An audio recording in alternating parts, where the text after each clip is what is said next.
Hey guys, welcome back to Swan Corner. This is episode 2, and as you can see, you can actually see me now. I paid my electric bill, and I got an album review for you guys today. That means that not all of my videos are going to be album reviews. Some might be little special episodes, so stay tuned for that. And I'm going to try to upload every week. If I don't, I have a life. I'm sorry. I'm not a YouTuber. I have a job, a real one. So, yeah, let's get into it. Episode 2, Swan Corner. It is the album Needless to Say by Sideshow Cinema. Came out in 2016. And this album is 6 songs. It's only 15 minutes. So this video should only be about 45 minutes long. Because I can talk for fucking ever, apparently. Editor, make me look good.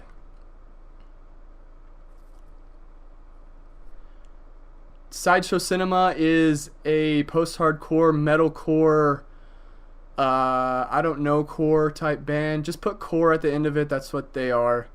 When it comes to genres, I don't really know anything, so take that with a grain of salt. I don't know if they're metalcore. I don't even know if they're post-hardcore. I don't even know if they belong on Swan Corner. I don't know, but I like it. So I'm going to review it. There's not a lot of info on these guys, Sideshow Cinema. The only thing I really found out is that they're from Washington, D.C. Yeah, they're not really that active on Facebook or Twitter or Bandcamp. I hope they're still making music. I know Corona's like affecting a lot of little bands in a negative way, and that sucks, man. So hopefully with this review, it'll at least let a few people know about them and go listen to them on Spotify and support them on iTunes or Bandcamp or however you support your artists that you like. So go give them a listen. Go listen to the album. Turn this video off. Never come back. Subscribe. Alright, let's get into the review. Track number 1 is called MIB. The first thing you notice about this song and the album in general is that these drums will fucking kick you in your chest. You hear the drums in your ears, but you feel it right here. I don't know. I'm using Raycon E25 earbuds. I'm not sponsored by them, but I should be in the future. Hopefully. Raycon, I use you. Give me money. But yeah, these drums, you can hear it in these ears. You can feel it right here. You know, it's just, it's crazy. It's good. It's good. I like the drums. The drums in this whole album are real hard hitting and just really good. And you got those chuggy guitars that's characteristic of metalcore, just, you know, I like a good chuggy guitar every now and then. It doesn't always have to be mathy or tappy, beep, beep, beep, beep, beep, beep, beep, but it has those too. It has the little weedly woos as well. I like those. Chuggy and weedly, it's a good combo. And then he comes in with his beautiful angelic vocals. They just, they soar. I hate using that word soar. Everybody uses the soaring vocals. They soar. But these fucking vocals, they bought the plane ticket. They sat down there in first class. They got their fucking little champagne. And these vocals, they're soaring, dude. They're soaring. No, but seriously, this guy's vocal range and his vocal control is so good. And when he distorts his cleans, it's just fucking, it's so good. I need a better word for so good. It's fucking tasty, dude. A little bit of negative about this song. There are a few parts where the vocals get a little bit calm, and the guitars and the music and the instrumental in the background, it kind of drowns it out. So I'd say that might be an issue with the mixing. I think this was self-produced, if I'm not mistaken. I don't know. Maybe someone correct me on that. But on the Spotify album info, it just says copyright Sideshow Cinema. So I don't know. I don't know who produced it. There's not a lot of information about these guys out there. But back to these vocals. They're so good and powerful and emotional. It reminds me a lot of DBM1, Johnny Craig. And that's a huge compliment. I love Johnny Craig's vocals. Hate the dude as a person. Everybody knows. Come on, he's a shithead. But he's a great singer. He's still a shit person. Alright, track 2. 2.1. 2.1. That's track 2 is called 2.1. That's not confusing at all. It's just that's what it is. Track 2 is 2.1. Okay, I just wrote in my notes drums in all caps, so apparently these drums are good. This whole intro reminds me of Lemon Meringue Thai. I bet it will remind you of that too if you've heard that song. And you better have heard that song. That said, the Lemon Meringue Thai-esque intro, the bass in it doesn't work for me. I don't really like the bass soundscape in this album very much. I think it comes down to the bass amp that they use maybe, or maybe the settings that they use on their amp. The treble's a little too high, I would say. It needs more of that fuzzy bass tone. It's too crisp. The bass is too crisp and it's too prominent in the ear. I mean, it's really good. Like, what he's doing on the bass is good, but the sound, it just doesn't work for me. The sound of the bass in this album doesn't really work for me. And this is the first song that implements screams in the album, and they're so good and very evenly distorted. They have a very nice crunch all the way through. He has a very good technique, and it fits really well with the driving guitars and the driving drums, and it's just like you really want to fucking like bang your head to this shit. It's really good. I guess that's that metalcore vibe. And there is a little bass break in there, like a little bass solo kind of, and that's actually good. I think they put a little bit of an effect on the bass, which makes it a little dampened and not so crisp. You could hear it. It's a little buzz in there. And it sounds good. I like the little bass break. And then there's this fucking epic part where the cleans just fucking just don't dislike the video. I'm very sorry. I can't convey it any other way. And it fits so well, so fucking emotional, and I can feel it. I can feel it lifting me. It's epic with that reverb in the back, and oh my god, everything else just drops down, and it lets him fly. And then towards the end of the song, he brings it down a little. The pain that they are causing, and then he fucking screams that yo, yo. It's so fucking powerful, and that last throat shredding you at the end, yo. It's fucking just, I could feel it in my throat, and that's what I love. I love it. Track 3 is called Bear With Me. And there's another case of the quiet vocals being buried behind the music in this one. I think, like I said, that could be due to mixing. It seems like they really paid attention to the really high vocals, and they kind of left the levels the same maybe for the quieter ones, and the music drowns it out. I don't really know what happened, but that happens in this song again. It's a little bit like, oh man, what is he saying? I wish I could hear him better, that's all. And again, I'm very impressed with the vocals in this song. It's a little repetitive with the lyrics and the melodies, and the guitars are a little simplistic in this one. This is one of the weaker songs in the album in my opinion, but it's still pretty good. It's a good little listen. Alright, that song is followed by track 4, Hot on the Heels, and this one is one of my favorites. I love the screams in the beginning, and that fucking line, I want to talk to you after class. It's just like, I want to talk to you after class. What? It's so cool how he screams it. It's, I want to talk to you after class. It's really nice. It gets me fucking amped. It gets me going. And again, these fucking clean vocals are just soaring over the screams. These perfectly distorted screams and this soaring vocals, they just, boom, they mesh right in the middle. It's so good. And the fucking drums again are hitting me hard. They're hitting me hard. My chest hurts after listening to this album. It's fucking just, the drums, they'll make you lose your breath. And they rap in this one. There's a rap part. What the fuck? Yeah, it's cool. It actually works really well. And then right after the rap, there's this part where he sings really quickly. And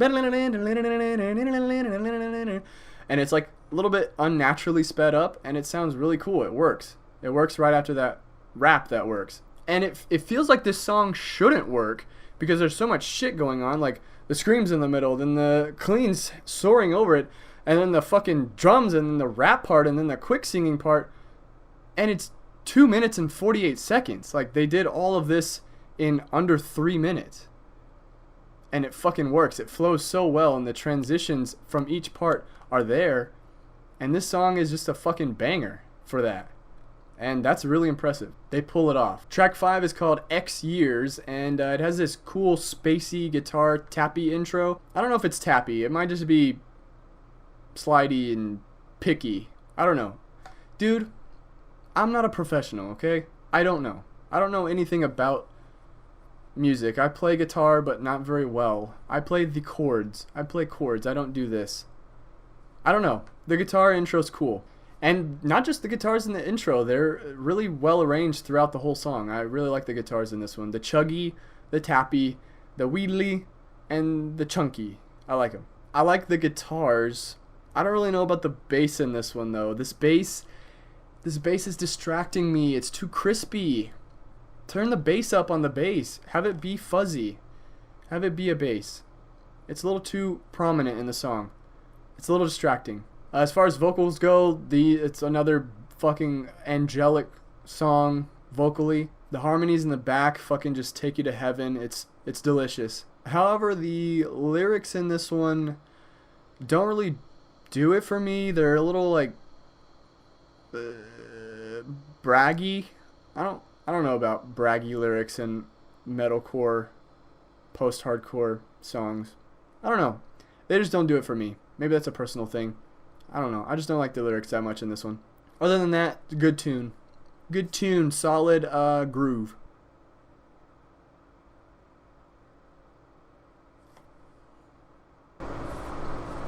Alright, track 6, the last track, is called Where Do You Live? And this one fucking comes out of the gate, dude. Take me away from here. Don't dislike the video. How many times do I gotta tell you? Please don't. At least just click off. Or mute it. With that curvy, need a sense of clarity. How he controls his voice is so impressive. Just need a sense of clarity. It's cool. I like it.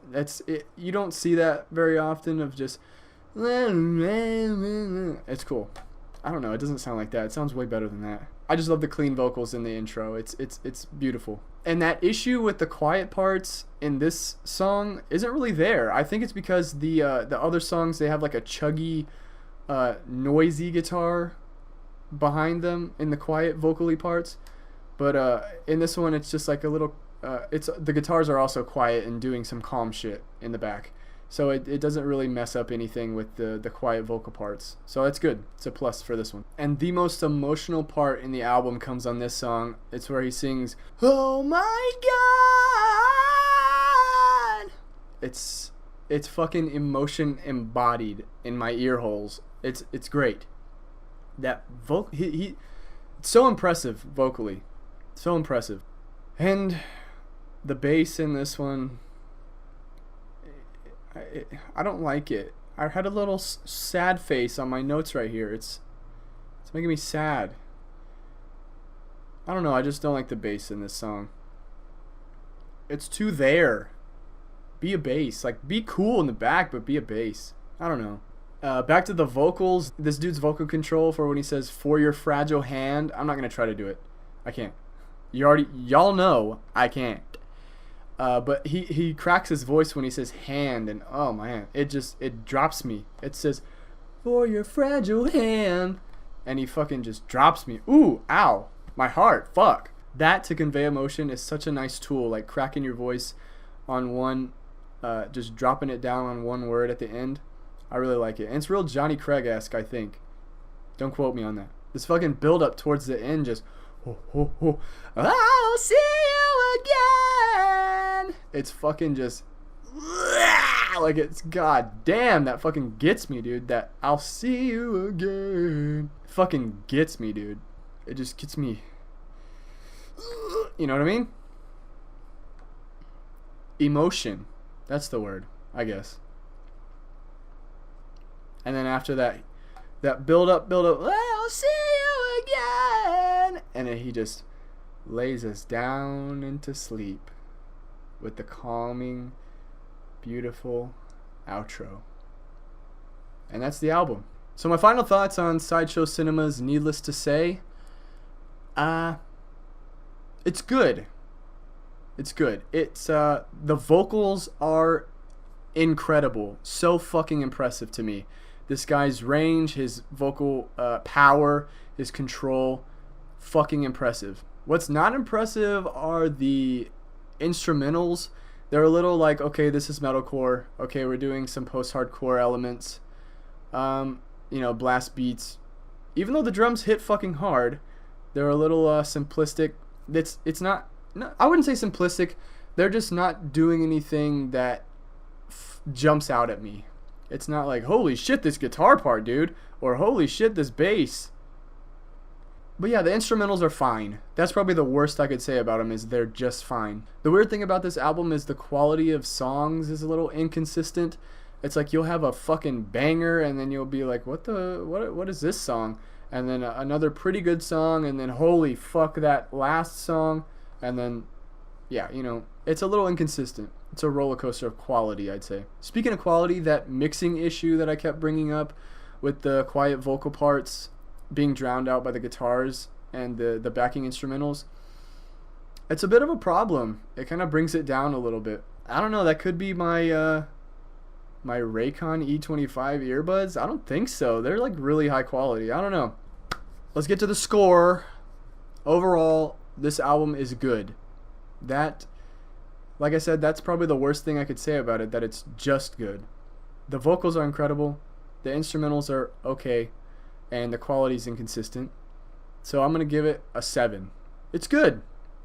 Definitely worth a listen. Don't get me wrong. It's definitely worth a listen. 7 is good. It's good. It's just good. But definitely check out Sideshow Cinema. They're now fully metalcore. I think they don't have a clean singer at all anymore. But those screams are fucking good, dude. And they're good as a metalcore band. Listen to their newest album, Palace. I think it came out in 2019. But yeah, definitely go throw them a listen. Please support them on Spotify. All these bands, all the bands, not just the little ones, they all need it right now. Corona, blah, blah, blah. You've heard all this shit. Just go support them. But yeah, thank you so much for watching. Thanks for everyone who watched the last one. And I'll see you guys in the next one. Maybe it'll be something different than an album review. I don't know. Subscribe.